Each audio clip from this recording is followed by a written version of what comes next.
Welcome into Sports Idiot Nation. Today is Monday, so we got to talk all things football. We got to check in with our Colorado Rockies and your Colorado Rockies, of course. And someone who declined our invitation, it's just me and T.I., is Emilio Estevez. As you know, he also declined to be on his brother's documentary.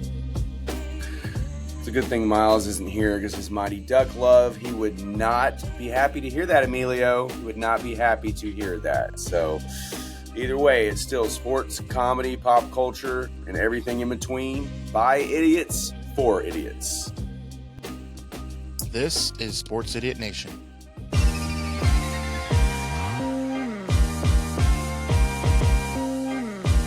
Sports, comedy, pop culture, and everything in between. Welcome back, sinners. This is Season 2 of Sports Idiot Nation.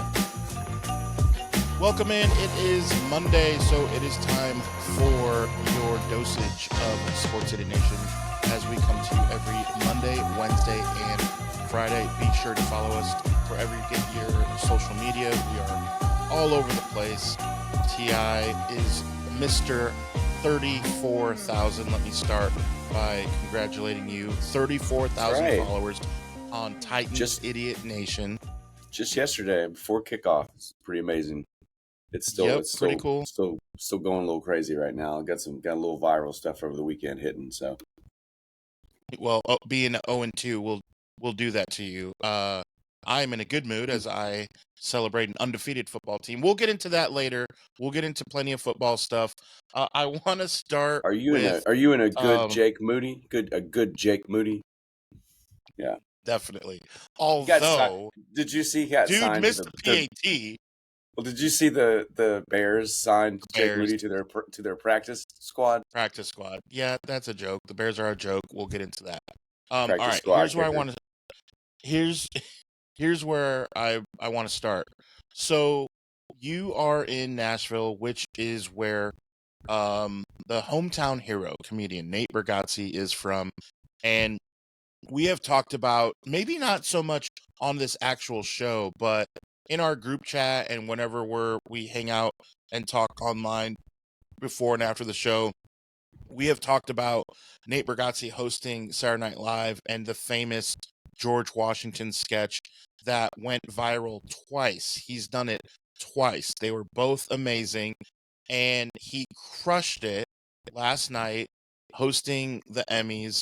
There was a couple things that stuck out that, in case you missed it, I wanted to make sure that you go YouTube it because it is phenomenal. But I want to run through a couple things. He didn't do a regular monologue that, Billy Crystal did it with the Oscars years ago, or these super famous people.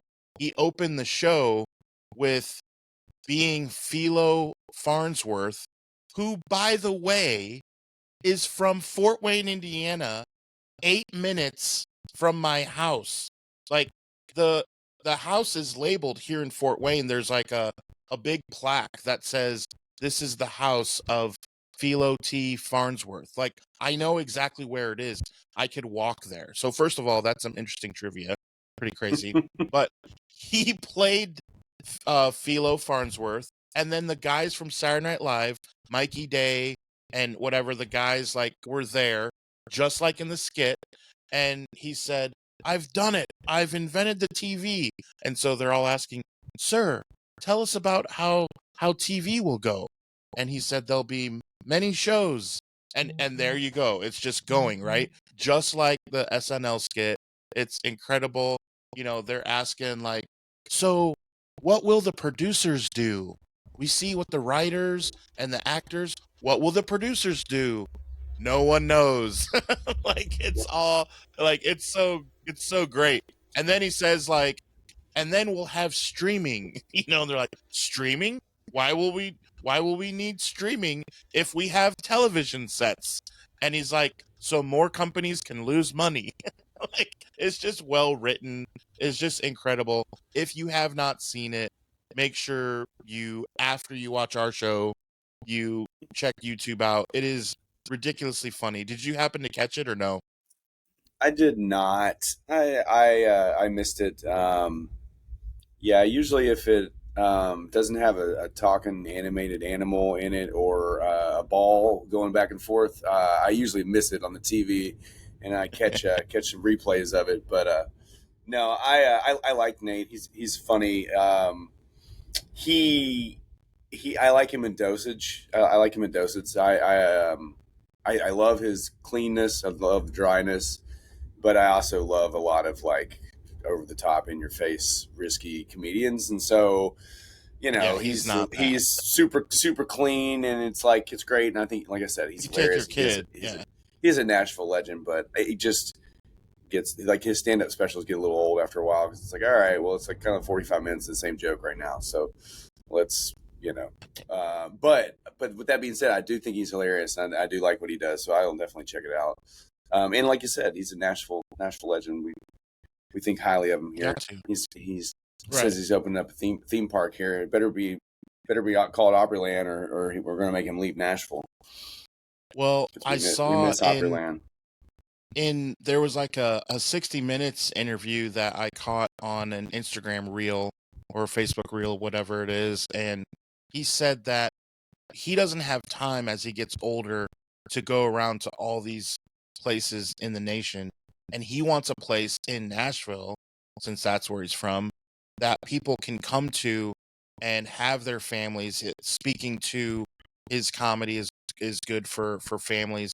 He didn't want people to have to say, like, after he gained that trust, he doesn't want to have people bring kids to the shows, and then all of a sudden he's too risque for for that. And so, in keeping with that same line of thinking, he wants to do like theme parks where you can bring your kids, and it's okay if they like, which I thought sounded kind of odd the way he worded it, but like he said, like, they could wander off and they'll be okay. Like, I get the mode of thinking is like you want it to be safe, but the way it was worded made me feel like, dude, Nate, I know you have a daughter, so that's good. At least you have that going for you. Because if I said it, I don't have any kids. So if I'm like, yeah, I want to build a theme park where kids can just run off by themselves.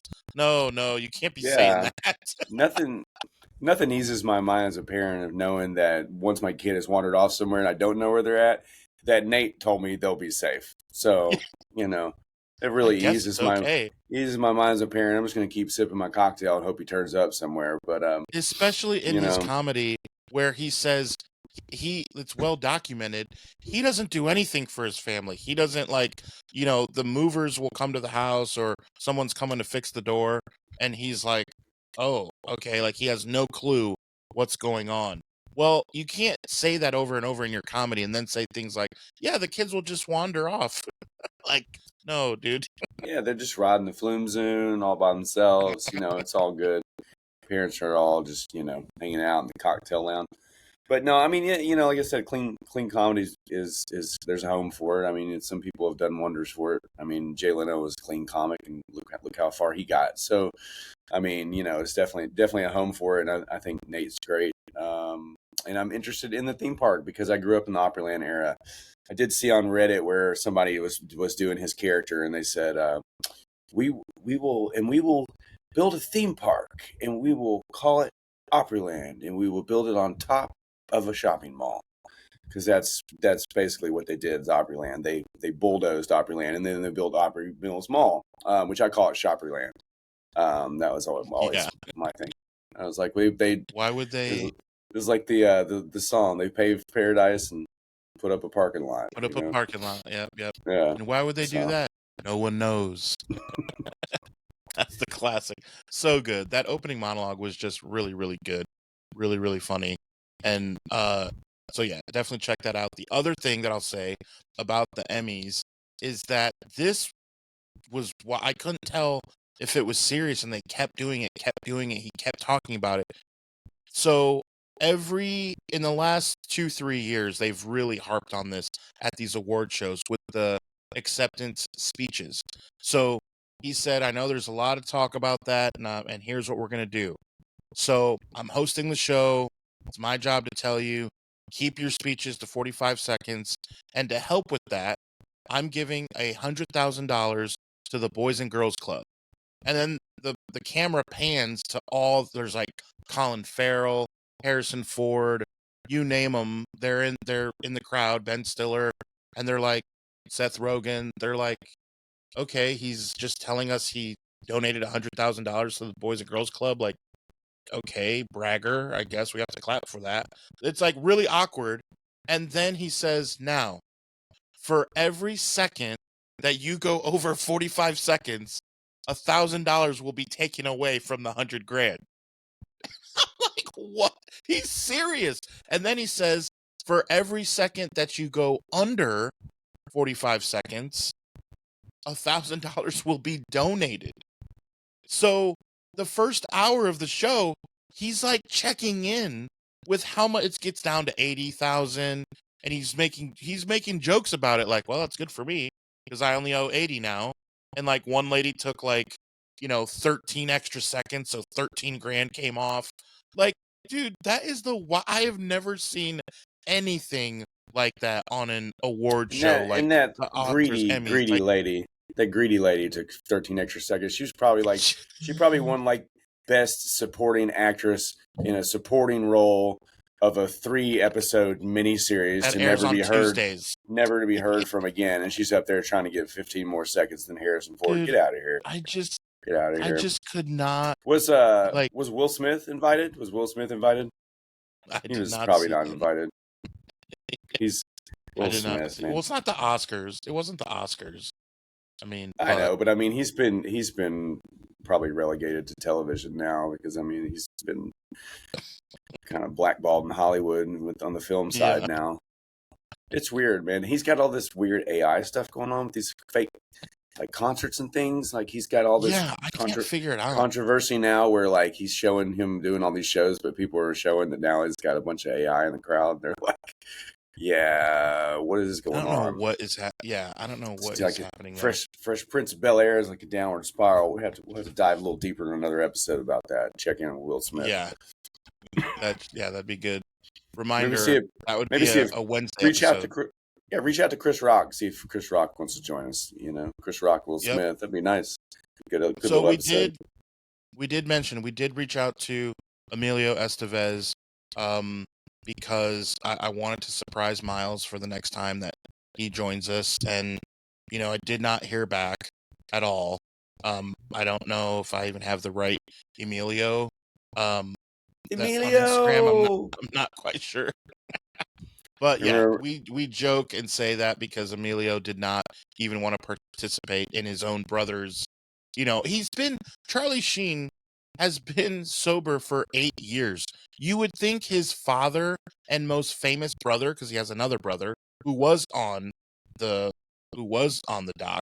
You would think they would agree to be on it. Like 8 years sober? Did he? Of course, the brother that nobody has ever heard of jumped at the chance to be on the doc. He was like, "Oh, absolutely, yes." Ramon, yes. Yeah. I never knew who Ramon was. Yeah, I didn't know. Ramon sounds like he's fake. Bringing me my Razor Ramon. Razor Ramon. Hey yo. But remember, speaking of Emilio, I can't believe he declined our offer to be on the show. But in Night of the Roxbury, where they're like, and guess who it was? Mighty Ducks fan himself, Emilio Estevez. And he's like, Emilio! Yeah. Oh man. One of the most underrated SNL comedies of all time is Night at the Roxbury. If you watch that movie, you will laugh so hard. Chris Kattan and Will Ferrell are just hilarious from beginning to end. They do their thing, and he smashes the window. He's like, "That's the third time this week." Yeah, because they're just going like this. Yeah. That's so like a Dumb and Dumber moment. Like, oh, I got fired again. But Charlie Sheen, what a rock star, man. Dude, here's what the thing about the doc that I thought that like took me back is we all remember the winning and the tiger blood. We remember when that like was happening in front of us, and we loved it then. Watching it now, I just gotta watch it and just be like, I can't believe this happened. I don't like it's still. And in the doc, Charlie says like, I don't know what was going on. The drugs just made me Mm-hmm. weird. Like it was good to actually hear him admit it, that like he was, because it'd be one thing if he was like, yeah, those were the tiger blood days. Like that's when I actually went to the zoo. I picked up some tiger blood. Like that would be one thing if he like doubled down on the craziness. But for him to like take a step back and say, yes, here's what was going on. The drugs messed with my equilibrium, and I was always awake, and it just fried my brain. And it was just, I needed the money because CBS let me go, and I found an outlet where I could go on a a, a, a show every day and go to a different city, and people would buy tickets, and he made $7 million doing that. So it's like, okay, if I'm gonna act crazy and people are gonna just digest it, and imagine if that happened now in 2025 with the way social media is. That was like when social media was just getting off the ground, and as far as things going quote unquote viral, you know what I mean? Was Charlie Sheen and Tiger Blood and like winning, just all that, man. It was just so wild to see and hear him talk about it in the documentary. I was glued. I could not stop watching. It's crazy. I But mean, he that whole like spiral that time when obviously he was cashing in, but just he's like taking drug tests on TV and stuff, and they're like, "Are you clean now?" And he's like, "I'll show you," and I'm just like, "Oh, Charlie Sheen," yeah, somebody who's clean is not the kind of person who says, "I'll do a drug test right here on TV." That's insanity. But he, all people associate Charlie Sheen with all hit television shows and things like that, Two and a Half Men, and whatever. I think he was maybe on another sitcom, or they tried to do another Spin one. City. Yeah, Well, that's right. before Yeah, that, he was on he Spin was City he because Michael J. replaced Fox had the shakes Michael too J. much. Fox. Yeah, Yeah, he yeah. was time traveling will do that to you. That's Oh, that's that's what. what. Well, him and Christopher Lloyd both have it, and they both time traveled. So I don't know, man. I'm not a doctor, but Yeah, I just play one on the internet. But no, Charlie Sheen. He growing up. A lot of movies that I love. He was in one of my favorite comedies of all time, actually with his brother. They didn't do a whole lot of movies together. They may only did this one, but Men at Work, where they're trash collectors, and they stumble upon a murder and a crime, and they uncover this whole like political like what is it? They're dumping like illegal substances or something. They unravel this whole thing. And man, I saw a movie when I was probably like 10 years old, and it is still hilarious today. Charlie yeah, Sheen and Emilio Estevez were great together in that. And he's done, all the scary movie stuff. He's hilarious. I mean, Charlie Sheen's always been good. He's done some action stuff. I mean, he did like, yeah. He I has don't done it know. all. Yeah. I mean, he's done Denise Money Richards talks. too, We did Denise Yeah, Richards a few times. few times. Yeah, While he had HIV, which is very weird. But hey, whatever floats your boat, I guess. yeah.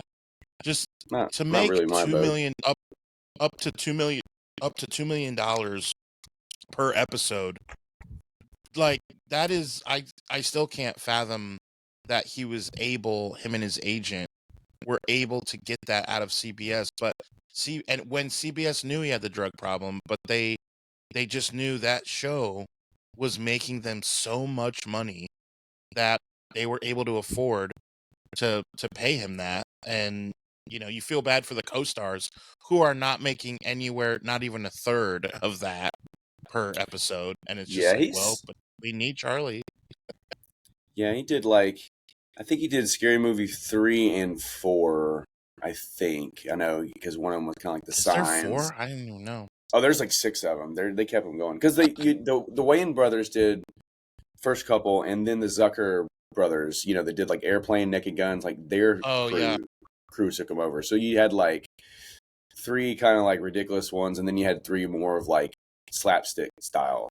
And Charlie yeah, Sheen was the feature in those, and he was great, man. Oh, he was so funny. There's that one scene where he's talking to the cop, and each time it pans back to her hat keeps getting bigger. And it's like they're in the last, like right when he's last talking to her, hat's so big she can't even shut the door to her car. It's just like it's so stupid but so hilarious. And every time it shows Charlie Sheen, he's like panning at the camera, looking like weird, like what's going on with her hat? It's like he's so like he's funny. in on it with us. Like Yeah. what? Yeah, and like Hot Shots, no matter Oh what I yeah, Hot do Shots. in life, Yeah. no matter what I do in life, I end up hurting someone. And he skips the rock, and it skip, hits a guy in a boat, and he falls over. Like he's trying to have like a sensitive moment. Yeah, Hot Shots Part 2. Part D, that was good too. Yeah, He's got he's shooting the rubber chicken like Rambo. It's like, mm-hmm. Yeah, those were good. Rick Vaughn in Major League. Oh yeah, man. Gosh. Major League. Yeah, Major League is my all time favorite sports movie. But I mean, yeah, he's just he's had a classic career and he's done things that other people dream of. So right. I mean, at one point I wondered if he was spiraling out of control, trying to kill himself. But hey, apparently that he's still here. So Yep, he's still with us. He looks pretty good for his age and for the drugs that was confirmed that he did. Like, how old is Martin Sheen now? Is he like 200? Yes, it was confirmed on the doc that they did say that, yes, he was celebrating his bicentennial. Well, they sent when you don't agree to be on the doc, they may just take free stuff, and you can't might take free liberty on things. It's like based on true events. Yeah. No, he's 85. He was born in 1940, so he's 85 years young. Yeah.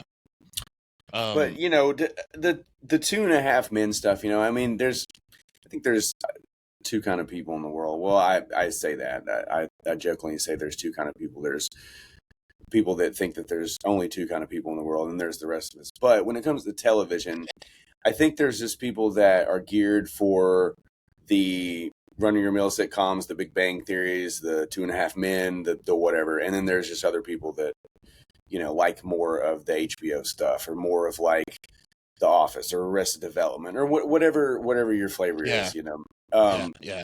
And so I just never, like 2.5 Men just never did it for me. I was always just like, and I didn't really care about John Cryer. I wasn't. Nope. I wasn't obsessed with John Cryer from the 80s. Yeah. Me neither. Yeah, dude. So I was just, why do I care about him? So yeah, that whole time frame of Charlie Sheen missed me. I was like, I couldn't tell you anything. So when all the drug stuff happened, it was like, oh, he's relevant again in my world, So that was kind of what I remember. It's like, oh, now he's doing crazy stuff again, and now everybody's talking about him. Like the 3.5 times I watched 2.5 Men, it was always the same thing. It's like, you got the boy and you got John Cryer breaking breakfast for everybody, and then Charlie Sheen's coming in with another girl and telling her bye, and and he's calling her like Jessica, and she's like, my name's Susan. Sneaky. My name's Susan. Right. He's like, oh, I'm sorry. And then everybody's like, oh, yeah. Charlie. Yeah. Yeah, that's not my. I'm just what's that guy? There's a Chuck Lorre is the guy that does all those. He, Kings of Queens. Molly and Mike, Big Bang Theory, 2.5 Men. Like he has that formula. But trivia, I won't knock old Chuck Lorre because he actually wrote the theme song for the Ninja Turtles cartoon. So that's a fun fact. Nicely done out of you. Can't hate on Chuck Lorre. We'll keep that part of Chuck Lorre. So here is a team that we cannot hate on because they're just too lovable. It's been too long that we've talked about them. Your Colorado Rockies, checking in with their win total as of today, Monday, September 15th. Their record is 41-109. 41. And then if we really quick check in with the White Sox, because they broke the record last year for most losses, they are at a crazy 57 wins. They haven't even lost 100 games yet. They're 57-93. Impressive. I That's mean, improvement. dude. The fighting Rockies. Fighting Rockies are out there putting up a fight to well, I mean, I guess they're already historically the worst team in baseball ever. Yep, they're So 2-8 out in their last 10. They have lost 2 in a row, that's but good. they're still fighting. Speaking of fight, I want to talk about the wild card race right here, and so that we can document it. That as of September 15th, let's start in the American League. Here are the win totals for the teams that are in first place. The Blue Jays have 87 wins, the Tigers have 85, and the Mariners have 82, which is just one game better than Jeff's Astros. Shout out to Jeff and Sports with Balls, his Houston Asterix. Okay, so what that means, though, is for the wild card there in the American League, that the Yankees and Red Sox would both make the playoffs, and the Houston Astros. So as of right now, the Yankees have 83 wins, Boston 82, and Houston 81. The Texas Rangers are 2 games out. The Guardians are 2.5 games out, and that's pretty much it. The rest, it's too far. The Royals are 6 games out. Rays are 7.5. Guardians. So such a stupid Guardians name. of the Galaxy, I know. They're 78 We and are 71. We are the Guardians. We are no longer the Cleveland Indians. Get out of here Stupid. with that. So basically, the Blue Jays, Tigers, and Mariners, and then the wild cards are Yankees, Red Sox, and Astros. Honestly, it's weird that the Blue Jays, Tigers, and Mariners are leading their division, and the Astros, Red Sox, and Yankees are the wild cards. Like, dude, that should totally be flip-flopped, I feel like. So that will be really interesting if that stays true, right? Well, we can't allow Toronto to sneak in there and have any chance to win the World Series. They're not even American. Because the World Series belongs to only American teams. As it is called the World Series. The world, yeah. So American teams are the only ones that should be allowed. So Toronto should not already a fan be of Joe Carter. I mean, they're fine. They're a good team, but they are not in America, so they don't matter to me. So So you didn't like when Joe Carter hit that home run then, I guess. I to mean, the Blue Jays. It was That okay. was pretty epic.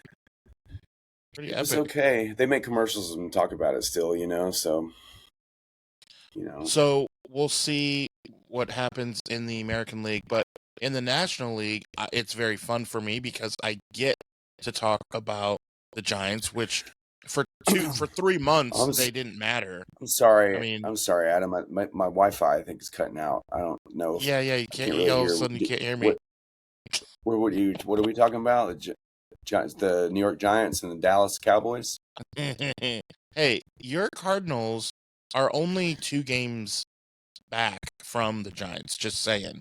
So, I mean, you're not completely out of it. But here's what's crazy. The Giants were 9 games out roughly 3 weeks ago. They are now in the prime spot. The team looking on the team on the outside looking in is the Giants. They're only a game and a half out. And on Saturday, before they lost, they were 0.5 games back of the Mets, who have been doing nothing but losing. They are also 2-8 in their last 10. Couldn't you just said they're a half game out? Did you really have to tell me they're 0.5 games out? 0.5, yeah. My calculations say that they were 0.5 games out. So the Brewers have the best record in the entire league, 91-59. That's annoying. The Phillies and the Dodgers. So Brewers, Phillies, Dodgers, and then as of right this second, it's Cubs, Padres, and Mets. But the Giants, like I said, are hot on their tail. And I think the Mets are imploding and the Giants are playing well. So it's the Mets are always imploding. That's what the Mets do. They've been imploding. They've been imploding since Darryl Strawberry was doing cocaine. Dwight Gooden Yeah, yeah, you know. But I was going to say that the only thing the Brewers really have going cool for them is the fact that the National Sounds are their farm team. So shout out to the Brewers on that. They got the Yeah, slide. get slide. It's We kinda cool. and once a year, I'd I like think to go to a game. the Sounds become the Brewsters. I think. You know, they do Punky? their little brewer stuff. Yeah, the Punky Soleil Moon Fries. The Nashville Soleil Soleil Moon Moon Fries. Dude, she was Punky hot. Brewster.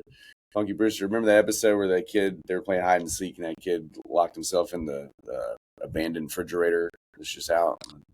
Because everybody has an abandoned refrigerator. Oh, you don't know? It was one of those, like, they used it as one of those teach a moment episodes. You know, in the 80s, they always had that Funny or Die has this whole series called one special episode, that special episode.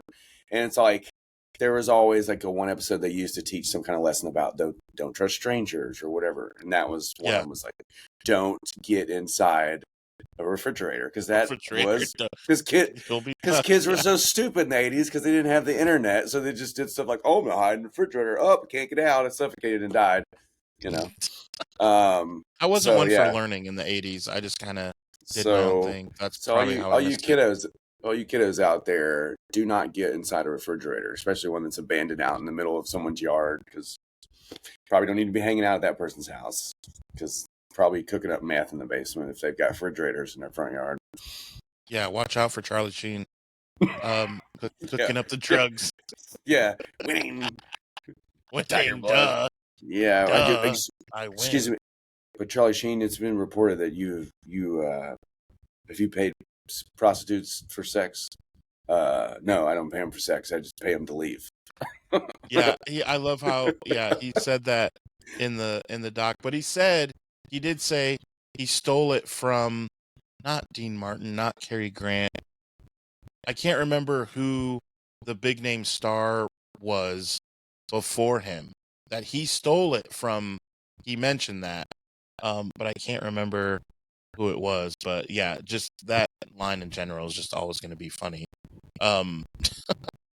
So all right, let's it's time for the foosball, because it's not from the devil. Let's go. Let's start you in a good mood. Let's go college football, because that's gonna put you in a much better mood. It's gonna see, we're opposite. So college football is gonna put me in a bad mood. Well, yeah, and NFL is gonna put me in a good mood, and it's vice versa. So I'll start with college to make you feel good. Look how nice I am. Well, my question to you is, do you stay up late and watch your team lose to New Mexico and like UTEP and these teams? Like, do you actually watch the game? I mean, do you watch these games? What I do is I put it on and I fill out an application to coach. I fill out applications. So I'm waiting to hear back from Emilio Estevez and from the University of California in Los Angeles, just to coach football. I've never coached football, but just, I've coached a few kids who made it to the NBA. Nobody at UCLA has ever coached football either, so it's okay. That's kind of how I feel. So I got to give Miles a shout out real quick, because I'm sad he can't be with us. He's got to work super early. But in the group chat, right when it happened a couple days ago that Deshaun Foster got fired, I said, from Friday, like the movie Friday, how you gonna get fired on your day off? Because dude got fired on his day off, and Miles just came through in the clutch. He was like, I don't think he's ever worked, so it doesn't matter. Like, this dude did not show any, and we talked about it on this very program, that the opening press conference from him, remember? It seems like it was eons ago, right? It was when we started our show, basically, that we talked about how terrible his opening presser was. Like, it was just bad. Like, dude, you're a college coach. He was so, like, unprepared. It was just terrible. And so going off that and just seeing how UCLA has played, I'm not watching. Nico's really doing really well for himself. Look, at least he's getting paid something. less money than he was. I know, but it's more His than draft us. stock, his draft stock's fallen. He probably went from Oh, like a yeah. second round or third rounder now to probably like a no rounder. Right, practice squad, But maybe. or a sixth rounder. Maybe he'll be the next Tom Brady. But yeah, your team does not look very good, and No. your former quarterback had the Vols in a prime position there, but they had to snatch defeat from the jaws of victory there. They did, dude. We were texting back and forth on that one too. Like that game, I mean, for Tennessee to score 21 points in the first quarter and then only score not even 21 points the entire rest of the game, like, is the storyline for me. I mean, Aguilar looks good. I mean, Vols fans they're taking this one hard. They're devastated. they were supposed to win, man. Yeah, 9 years. Yeah, not since Juwan Jennings, right? The Pastronaut. Is that who caught Josh Jennings. Dobbs' pass? Is that who caught the pass? It sure is. Your San Francisco 49ers starting wide receiver, Juwan Jennings. He went off. Who dropped yesterday. 3 passes yesterday, by the way. He dropped like more passes than he caught, but that's not very much like him. It's not usually. He scored a lot of fantasy points for me on my bench. I did not. He did catch a long touchdown. Him. I did not expect him to. I mean, against the Saints defense, you didn't start him. Mac Jones and stuff. I didn't know. I don't know what to. I mean, I'm a seasoned vet when it comes to fantasy football, and I wasn't about to roll out a. I'm gambling on Mac Jones today to hopefully get me a victory. But hey, for those people that did start Juwan Jennings or had to play Mac Jones, they had a good power to you. Surprise. Bang, bang. They had a surprise game there. So, but yeah, yep. I mean, Adam, we all feel for you. Miles is watching his team, dump like 73 points and give up zero. And give up zero. My team challenged the United States of America to an actual football game and beat them. So some people will say it was the University of South Alabama, but it said It said USA on my ticker. It said USA versus AUB. So University of South Alabama, USA. All right. I really wasn't following for about eighth of a second, and then I got it. But yes, 31-15. The number 24. Auburn Tigers did win. They got a good game coming up because Mr. Jackson Arnold gets to play Oklahoma, and Oklahoma's like they'll probably that'll be fun. Oklahoma will be in the top 10, or should be in the top 10 now, aren't they? Because they were like 12, and they had a pretty big win. So with the shakeup of the top 10, they should be in there. So yeah, the top 25. Miles always calls you out for this. The top 25 is out already, and you always are like, "Hey, I hope Auburn. I hope Auburn makes the top 25." And they were ranked 24th as you were saying that, and Miles is just laughing at you. Yeah, I don't look at it. I don't ever look at the top 25. It used to come out like not in September. In September it doesn't matter either. Yeah, but Ohio State, Penn State, LSU, Oregon, Miami, Georgia, Texas. Now, here's what's crazy. I don't know about Texas. Notre Dame is still in the top 25. They're number 24. They're 0-2. Let's talk about Notre Dame for a second. That game, dude. Well, we got to talk about it. So, Notre Dame, we're watching it, right? And you're like, it's kind of like Charlie Sheen. You want to see the train wreck. Like, you want to see it. Last year at this time, it was week 1 where you're like, or week 2, whatever it was, where you're like, oh my gosh, is Northern Illinois going to win?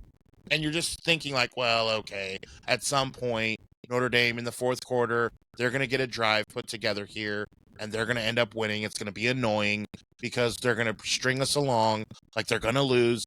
and then they're going to win because it is Notre Dame at the end of the day. And then that didn't happen. We're like, what? Yes. And then here it happens again now this year. Now, I don't count week 1 because that was a tougher matchup. I mean, I don't know. Don't To be 0-2. I count week 1 because it's a loss and it's Notre Dame, so they get all the losses counted in my book. But yeah, like I say, I mean, Texas A&M's 3-0. I mean, they're the only team that gets 2, 3, 4 losses and still is hanging out in the top 25. I heard some people in the neighborhood. I think were watching the game, and I heard a lot of angry folks towards the end of that game. So I think there's some Notre Dame fans somewhere near me in my neighborhood.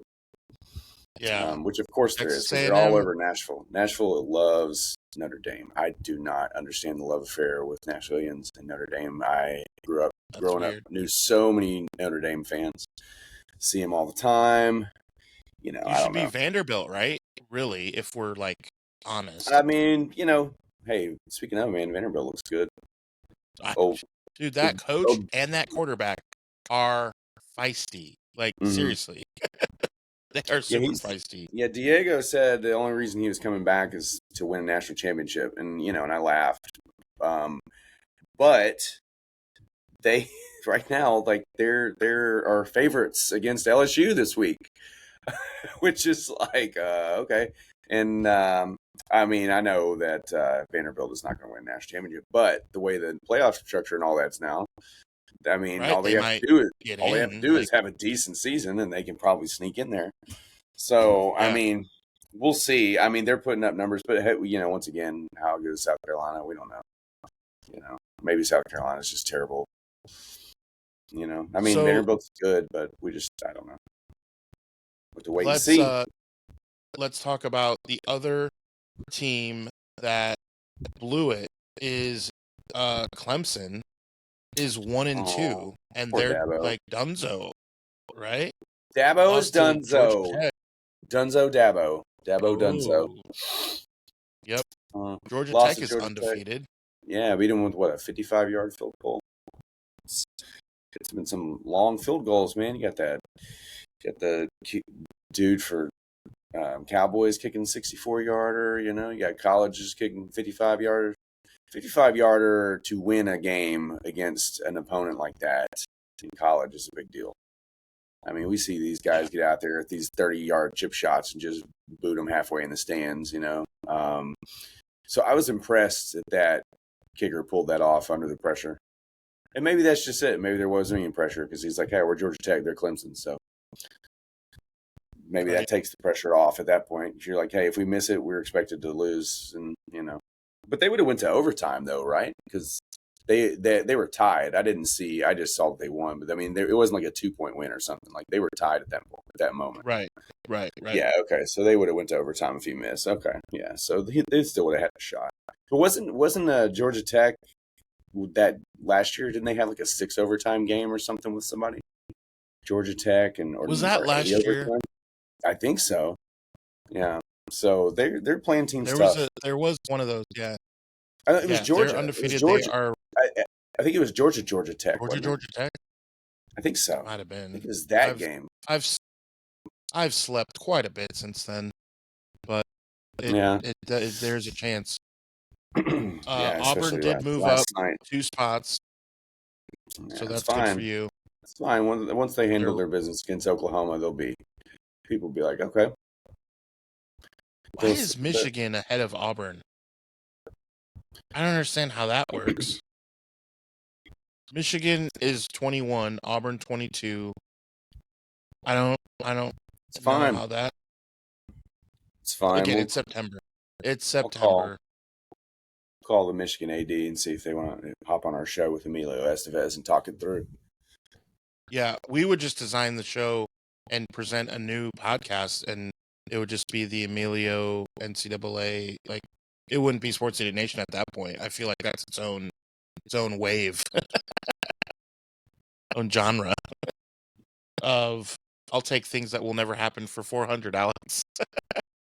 All right, let's go to NFL. Time for us to be in a mixed mood again, as I will be excited. And I guess tell me the excitement of how you got your ticket to yesterday's game. That was cool. Oh man, just showed a little skin. No. Foreskin. No, Yikes. one thing, I have a knack for is always finagling my way into events and things, and oftentimes for the price I of thought you free were joking. of free 99. But yeah, so I was at the tailgate, the Two-Tone Blue Nation tailgate, and every time I'm at one of those tailgates, there's always tons of people who are like, hey, where are you sitting? And I'm like, oh, I'm not really going to the game. I just came down to the tailgate. I got to go do this, or I've got to go at 1:00. I have to be here, or whatever. I'm usually running with soccer, you name it. And this weekend I didn't have to do that, so I went down there, and of course, was talking to one of the guys that's always at the tailgates and always at the practices and stuff. And I was like, hey man, you want a beer? And he was like, oh hell yeah, I'll take a beer. Gave him a beer. And then he, of course, asked me where I was sitting. And I said, man, I actually don't have a ticket. I said, I just came down, figured I'd just kind of talk to folks and see if I could find a ticket. And he was like, well, guess what? I have an extra ticket. He said, this is the least I can do. You gave me a beer, I'll give you a ticket. So upon with being at the tailgate for 30 minutes, I was already going to the game. And we had great seats up top there. It was deadly sun area. It's the worst for white pale people like me. You can't tell, but I'm very, very sunburned right now. Because I didn't plan on going to the game, so I didn't obviously bring sunscreen or any of that stupid stuff. Kind of hoped. You just were like, yeah, maybe. And I was like, whatever happens, happens. And so it all worked out, and I got in, and I was like, here, man, let me buy you a margarita or buy you a drink or something, So, of course, I bought him a drink, and you know how that goes, man. Nothing's ever free. Nothing's ever free, really, but at least I didn't have to pay for the price of the tickets, so. Yeah. No, that ain't but, all bad. And you started by playing a little bit decent, the Tennessee Titans. Yeah, first half. Yeah, first half was great. We've played 4 really good quarters of football across 2 games. That's a good way to put it. That is so a good way to put it. If we could just figure out the other part, we'd be pretty good. But yesterday was going to be tough anyway. We had no Sweat. We had no Latham. So we had 2 giant holes on both the offensive and defensive line immediately. So it was a long day. Cam's been sacked, I think, 11 times through 2 games, which is not good. I think that's how many times J.J. McCarthy was sacked in the first half last night, actually.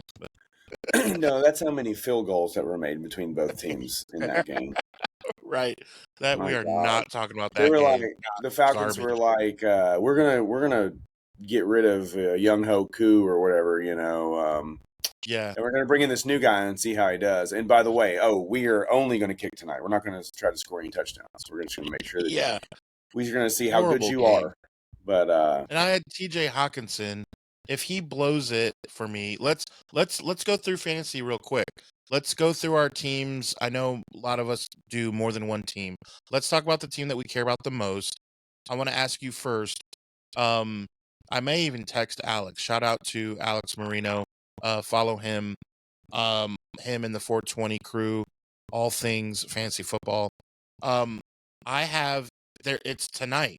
I have CJ Stroud and I have what's his name? Chargers. What is his name? Herbert.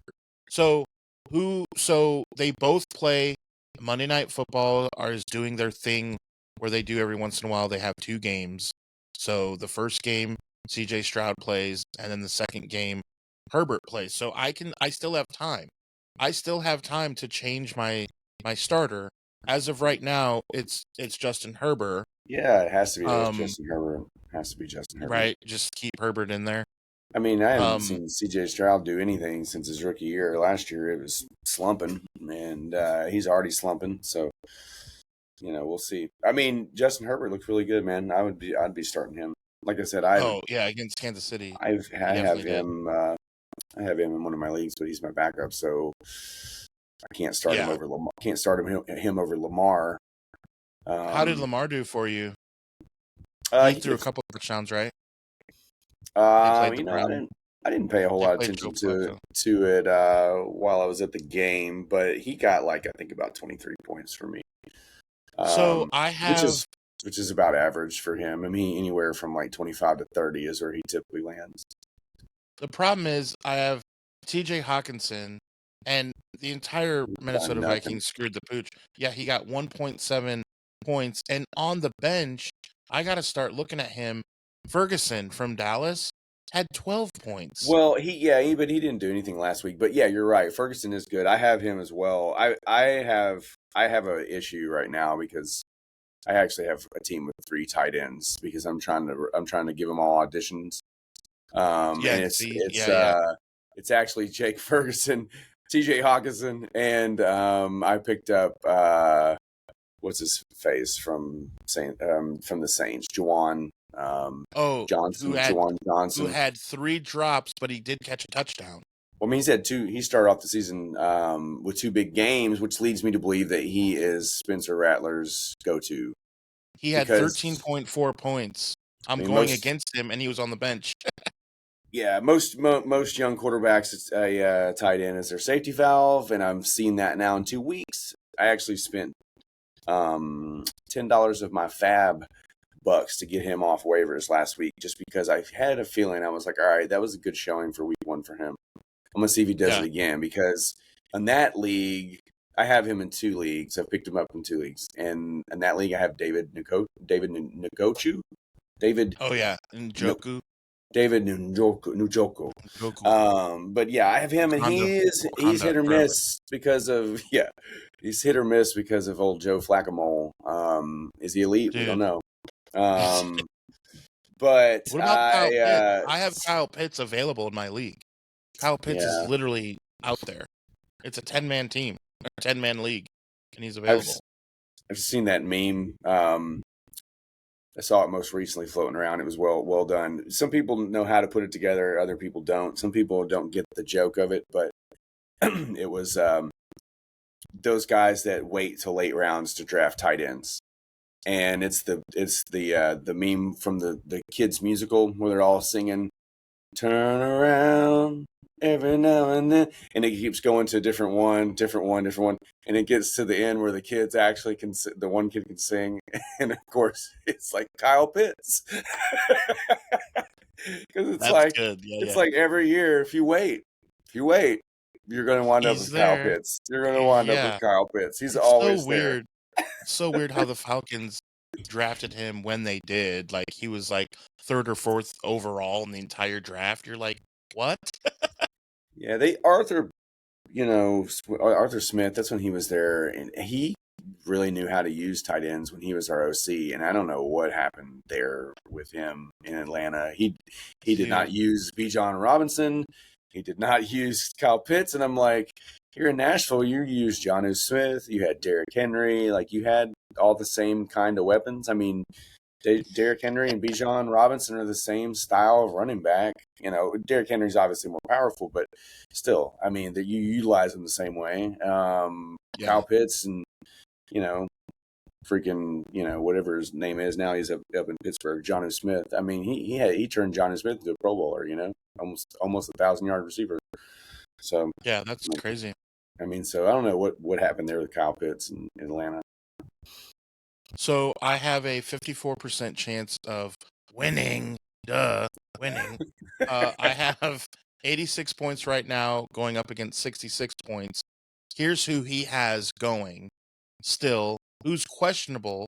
Brock Bowers. That's why he had Jonnu Smith on the bench, because he's got the best tight end probably, Brock Bowers. But he's questionable. And then Jacoby Myers, also from Vegas. And then the Tampa Bay kicker, McLaughlin. So he has those 3 guys, and he has 66 points, and I have 86 points, and all I have left, literally, I have San Francisco defense, Pinero. I picked up the kicker. He got 10 points for me. So once they got rid of Moody, I just went in just to be a homer. I get it, but hey, he's the 4th highest rated kicker in the history of the game. So I picked him up. You know who my sleeper's been, who's been scoring amazing, is Chuba, dude. Chuba Hubbard, 6 I mean, 16 points. they don't Dude, have they anything. I just mean, they don't have anything else. So then TJ Hawkinson, he's been sucking. Williams from the Rams running back. And then I do have McCaffrey, dude, and he's been killing it. He got a touchdown, he gets a lot of catches. Devontae Adams scored, got a lot of catches. And then I have AJ Brown, but I have Waddle, who got 15 points on the bench, and I started AJ Brown, who only had 5 points. I was giving AJ 2 yeah. weeks. Do I just switch it now? Look, and I have Ayuk on the IR. So when he comes back, and I have Jordan Addison, who is I think suspended. I think people play fantasy football. I'm not saying you do. I think, but a lot of people play fantasy football the wrong way because they just pencil in their starters, and since their starter has a specific name, they are No, I hesitant. change them out. Yeah, I'm or not hesitant. Like, I'm hesitant to done. leave him. Like my thing is, like people are like, well, I don't know. Do I keep AJ Brown there? Well, what has AJ Brown done for you yet? You know, he hasn't done anything Right. yet. Well, the So take is, as soon as I sub him out and put him on the yeah. bench and put in I Waddle, mean, Waddle's going to give me 2 points, and AJ Brown's going to score 2 touchdowns. Right? well, I mean, Is it's the like argument.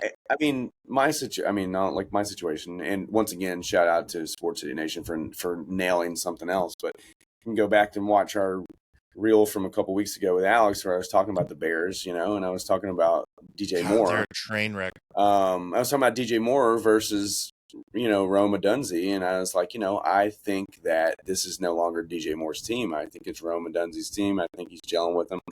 I think he's really finding that groove since they were drafted together. And instead of me listening to my own advice, I kept him on the bench, where he had like 860 yards and 2 touchdowns. So I think I'm going to have to work him into my starting lineup because right now I've got Mike Evans and I can do Devonta Smith. The only reason I picked him up is in the draft is because I have Jalen Hurts, but I've also got Rome now. I've got, I think, what is it, Jacoby Myers maybe? I don't know. So I've got some options. Yeah. But I do like to see that Rome because Rome was my so we for our league was the first time we did a keeper this past season. And what we did is last year, right before the draft, our commissioner surprised us. He was like, all right, whoever you draft in the 7th round, they can be a keeper next year.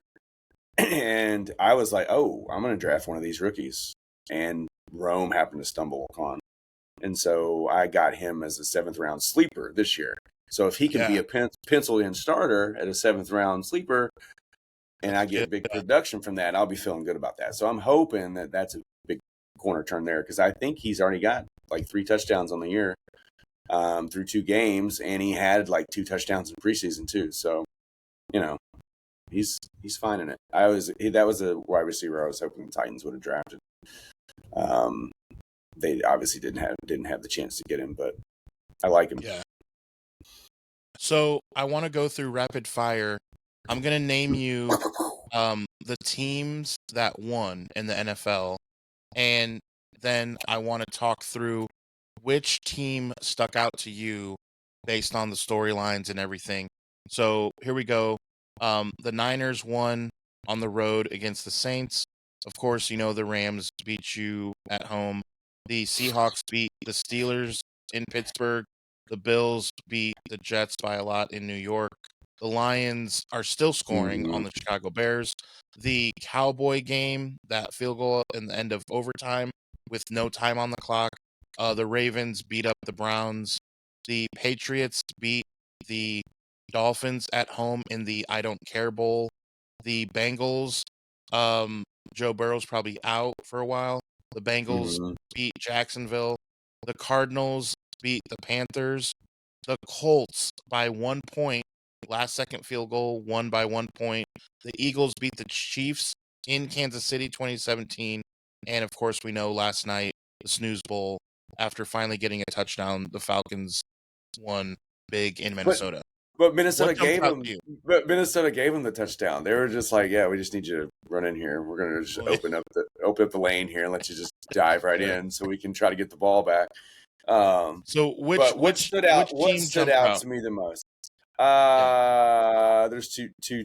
I'm gonna say three things stood out the most. The one that All stood right. out the most to me is Jake Browning, who just came Dude, in and holding it down.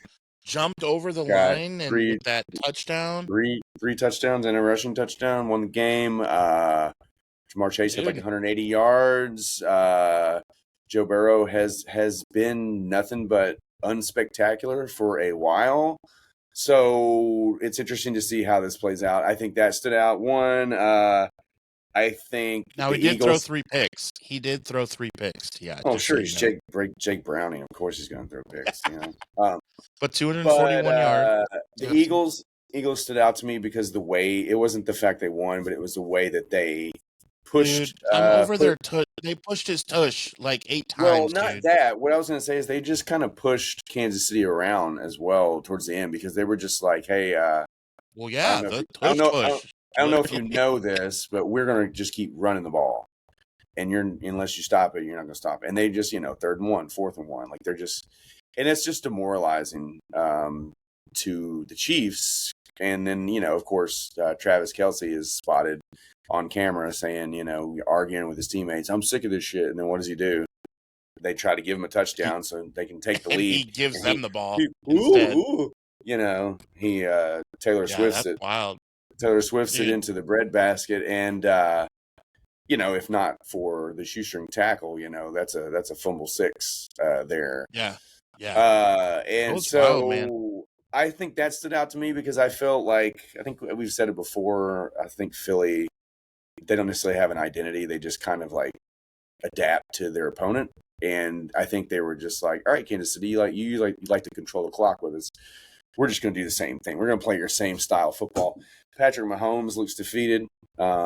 His after press Yeah. conference, I've never seen him really that just no emotion. So I think that stood out to me. And then lastly, I would say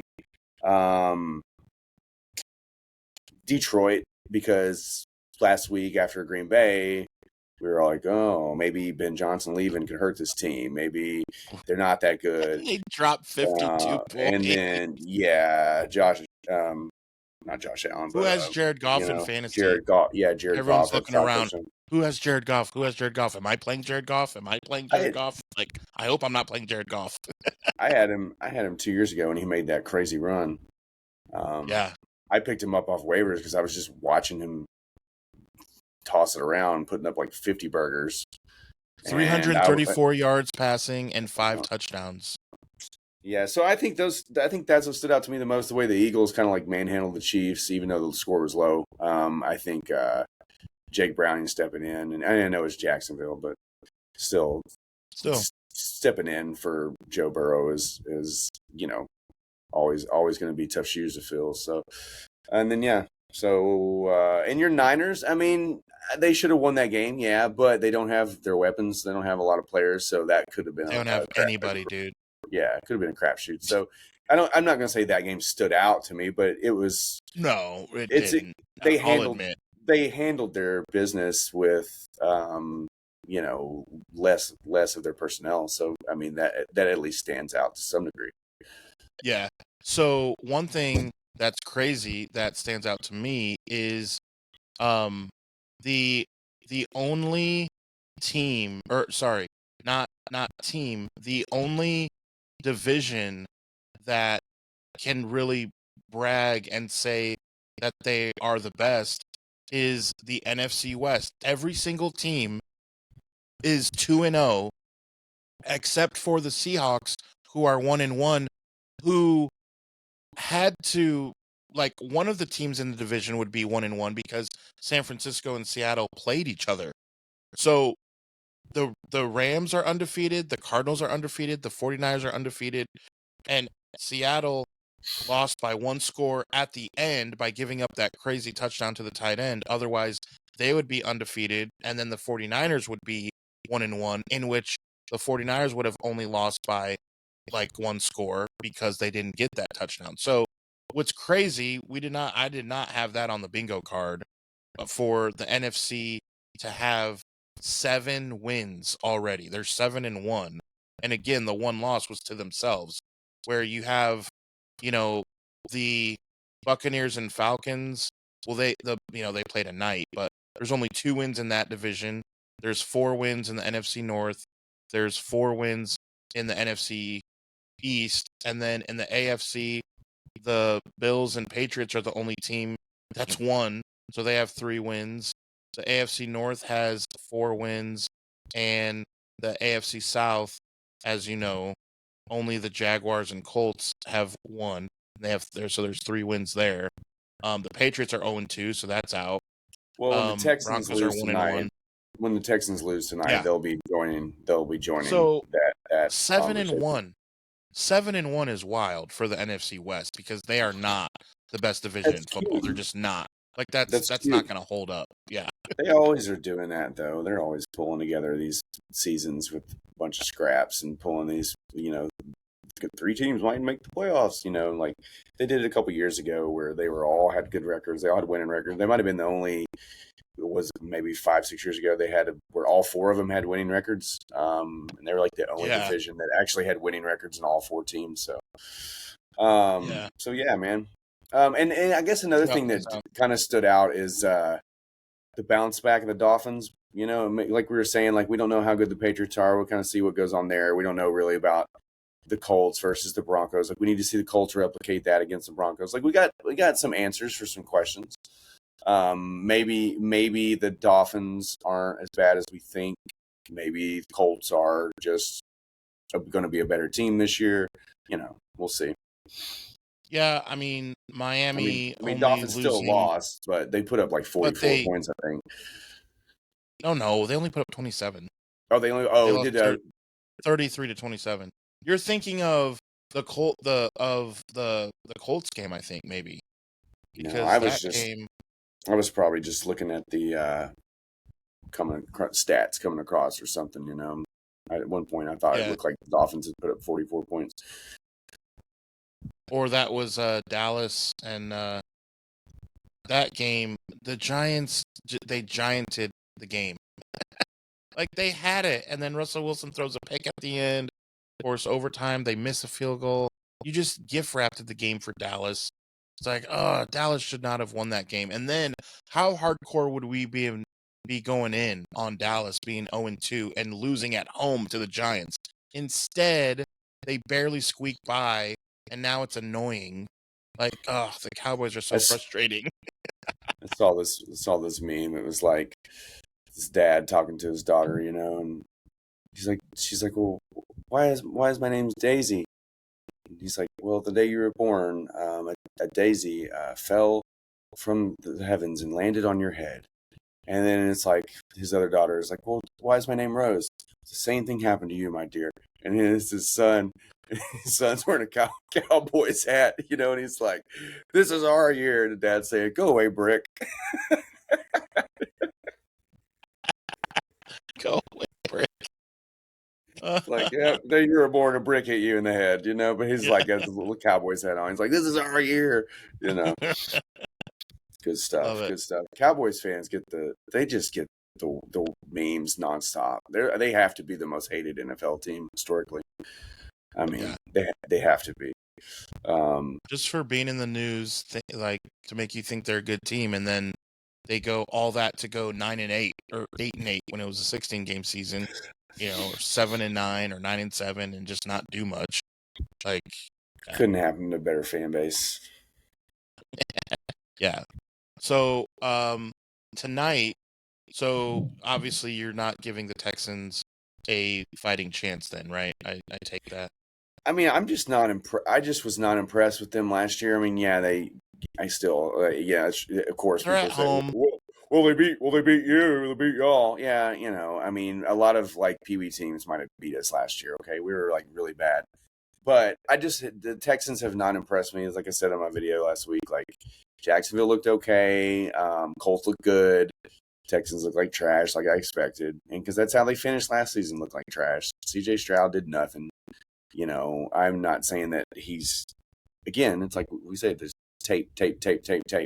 Each day he's out there playing, there's more tape made. And we have the best scheming against these guys. So it's, it's easy to confuse a young QB. So I'm not saying that CJ Stroud's a bust by any means, but he is just looking slumpish until he shows me one of those 400-yard, 4-touchdown games. I can't say that the Texans are, a threat. And they, the Joe Mixon situation, he's probably not even going to play at all. And they're starting Nick Chubb as their starting running back. I mean, come on, man. Yeah. I mean, Nick Chubb, like, are we really counting on Nick Chubb all season? 4 years ago, Yeah. Nick Chubb. Yeah, Boy, yeah, this exactly. offense. So, I mean, bro's had, like, every knee injury you could possibly have, he has had. And it wasn't like, I just had a little injury. It was like, we all saw that one where it looked like his whole leg got ripped off. I thought he was never going to play football again. So kudos to him on that. I mean, he obviously was awesome at Georgia. He was a big time running back. So, I mean, he's worked hard, like you said, to get back. I just don't buy the Texans. Like, you're gonna ride Nick Chubb, and that's gonna work out. I don't know. It's gonna work out for like 3 weeks, and then the wheels are gonna fall off because he can't. There's no way that he can keep it up. But we'll see. So until the Texans show me something like the Colts or whatever. Bucks. Yeah, man, I got the Bucks. I like Mayfield. I like their weapons. I like Mike Evans. Mike Evans is in my starting lineup right now. I've already got the win in that league, so it doesn't matter. But, I kind of – it's always nice to have the win, but I like those Monday night ones you have to sweat out. When you both have players going, I think that's fun. Oh, yeah. And I hate that I only have one player, but it's the one that could get me the most points. I mean, Justin Herbert could throw a couple touchdowns. I mean, that'd be wonderful against the Raiders. And I think they'll win. But I would expect so many going. Might be a shootout, man. That might be a shootout. I'm down for that. I could go for that. Because the Raiders look like they could score some points this year if they get in the right environment. Geno can fill it up with some picks too. Hopefully some interceptions. I mean, Geno and Baker are both great stories, Both of them have had resurgence when their teams just kind of, shit on them. I mean, Geno I get because he really never showed anything. Baker, I felt like Cleveland just did him dirty, and they got what they deserved with Deshaun. I mean, that's what happens, man, Yeah. There's still talk about, like, him rehabbing and all this, and I'm just like, no, that ship has sailed. There's no way we ever see that man in Cleveland or maybe the NFL ever again. Maybe the Raiders. He'll be the third string on the Raiders. He'll join your buddy Jake Moody over the practice squad for the Bears. The Bears. The Bears. That would be the Bears. Very terrible. We definitely called that one. Bears are a train wreck. All right, so reminder.